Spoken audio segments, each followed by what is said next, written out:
Galing ako sa palengke na naman. Kabababa ko lang ng bus. Yan yung pinamili ko naman ngayon. Sana hindi naman mabasag ang itlog ngayon. Ayan yung highway. Tatawid ako, ang daming sasakyan Wala ditong eksaktong tawidan. Doon pala, doon. Yun, doon, tawidan doon. Pero di ako doon tatawid, dito ako tatawid. Para sa tapat na mismo ng bahay ng amo ko, ang tawid. Pwede naman. Yan. Oops, tika. Tawid muna, tawid. Yan. Para lang ditong nasa probinsya. Yan.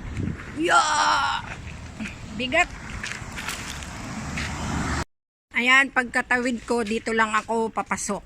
Bali yung kalsada kung makakita ninyo at nanonood kayo ng mga video ko. Ayan diyan ko sinusundo yung bata, 'di ba? So ngayon, nandito ako. Yan. Kaya ayaw kong ibigay yung aking pangalan ng YouTube channel sa alaga ko. Kasi malalaman nila, panonoorin nila, ayaw ko. Makikita nilang pinaggagawa ko sa buhay. Yan. Paikot-ikot. Ayan, dito ay 3rd floor, ganyan. Yun, dun kami. Ito yung kapitbahay ko. Kasi nanghihingi siya ng chicken cube. Gagawa daw siya ng soup. Diyan siya manggagaling. Yung nanghihingi ng isang cubes. Ano ba yun? Tagal naman.